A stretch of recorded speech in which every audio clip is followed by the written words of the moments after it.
Selamat datang dalam pemaparan teknis mengenai optimalisasi industri gula modern. Kita akan membedah cetak biru transformasi tebu, sebuah studi mendalam tentang bagaimana rekayasa kimia dan mekanika fluida diintegrasikan untuk menghasilkan sukrosa murni. Dengan kapasitas giling 5068 TCD, kita akan melihat bagaimana tebu mentah diorkestrasi menjadi kristal presisi.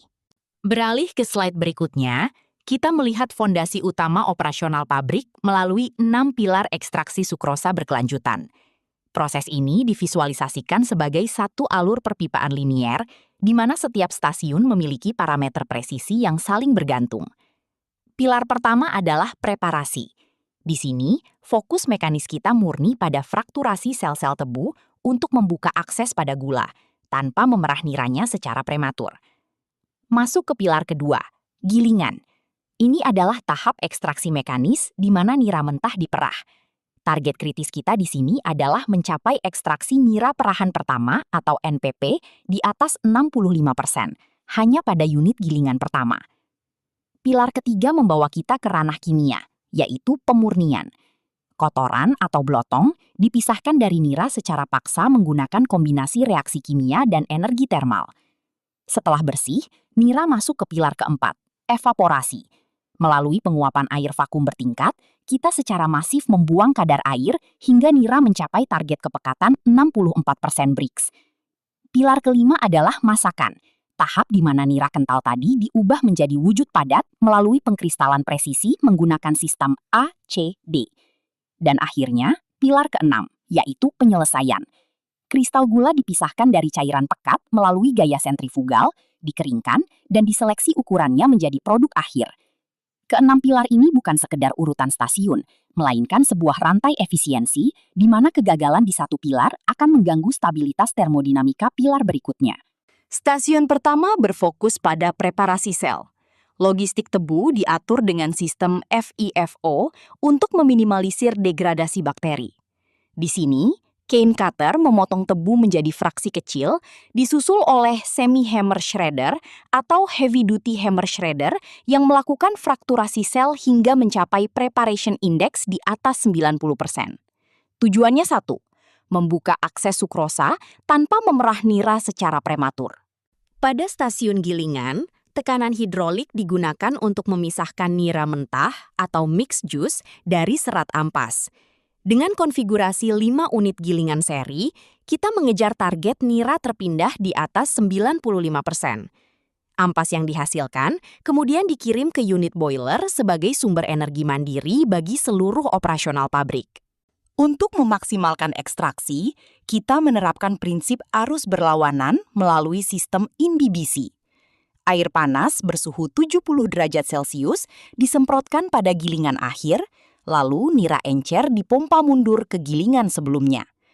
Metode ini memanfaatkan gradien konsentrasi untuk menarik sisa gula yang terperangkap dalam serat, menekan kehilangan gula pada ampas hingga di bawah 2%. Nira mentah kemudian memasuki fase pemurnian. Melalui serangkaian juice heater, defekator, dan sulfitor, kita mengontrol pH dan suhu secara presisi untuk mengkoagulasi koloid. Puncaknya adalah pada single tray clarifier, di mana pemisahan gravitasi terjadi secara kontinu, menghasilkan nira jernih yang bebas dari kotoran atau blotong. Secara molekuler, pemurnian bekerja melalui efek bola salju. Reaksi kalsium fosfat menciptakan inti endapan yang kemudian menangkap partikel koloid melalui titik isoelektrik. Penambahan polimer flokulan di tahap akhir berfungsi sebagai jaring penarik, mempercepat pembentukan flok besar yang stabil dan mudah diendapkan. Pada stasiun evaporasi, kandungan air dalam nira jernih dikurangi hingga 80% menggunakan sistem quadruple effect. Dengan prinsip bleeding system, uap bekas dari satu badan digunakan kembali untuk memanaskan badan berikutnya di bawah kondisi vakum. Ini adalah efisiensi termal maksimal untuk mengubah nira encer menjadi nira kental 64% Brix.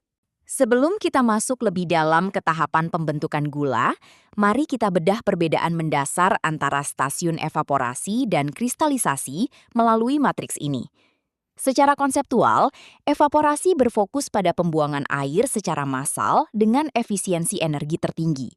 Proses ini berjalan secara berkesinambungan melalui sistem quadruple effect, menghasilkan cairan murni berupa nira kental pada tingkat kepekatan 64% Brix, yang mana sama sekali belum memiliki kristal.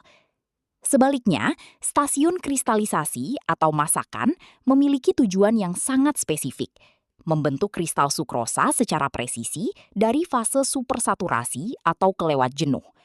Proses ini menggunakan sistem batch pada vakum pen tunggal. Parameter paling kritis di sini adalah suhu. Jika evaporasi menggunakan suhu tinggi di awal, kristalisasi justru menuntut suhu yang dijaga sangat rendah, yaitu di kisaran 65 derajat Celcius menggunakan vakum ekstrim, guna memastikan molekul gula tidak rusak atau mengalami karamelisasi. Kristalisasi adalah seni manipulasi titik didih. Berdasarkan hukum Hertzfeld, kita menurunkan tekanan atmosfer hingga 64 cm merkuri di dalam vakum pan. Hal ini memungkinkan nira mendidih pada suhu rendah, yakni 65 derajat Celcius, guna menghindari karamelisasi dan kerusakan struktur sukrosa saat pembentukan kristal dimulai. Untuk mencapai ekstraksi maksimal, kita menggunakan logika masakan A, C, D. Kristal dari masakan tingkat bawah disirkulasikan kembali sebagai bibit untuk masakan di atasnya. Proses ini memastikan bahwa tidak ada molekul sukrosa yang terbuang sia-sia, hingga akhirnya proses berhenti pada tetes akhir atau molases yang sudah tidak mengandung gula kristal. Kristal gula kemudian dipisahkan dari larutan induknya di stasiun sentrifugal atau fugal. Dengan gaya G-force tinggi, cairan strup terlempar keluar melewati saringan, sementara kristal tertahan di dalam. Proses pencucian presisi dengan uap dan air dilakukan untuk menghilangkan sisa film nira, menghasilkan gula produk yang putih dan bersih. Tahap akhir adalah pengeringan dan kalibrasi. Gula dikeringkan hingga kadar air di bawah 0,05%. Melalui serangkaian saringan mesh, kita memastikan dimensi kristal seragam di rentang 0,7 hingga 1,1 mm.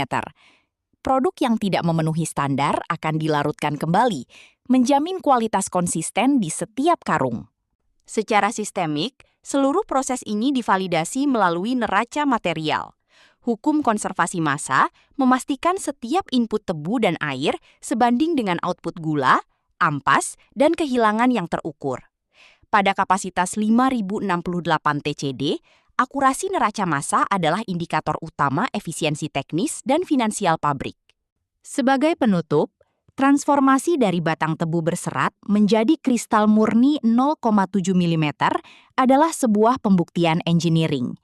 Ini bukan sekadar proses pertanian, melainkan sebuah simfoni presisi termodinamika dan mekanika kimia. Terima kasih atas perhatian Anda dalam bedah teknis optimasi pabrik gula ini.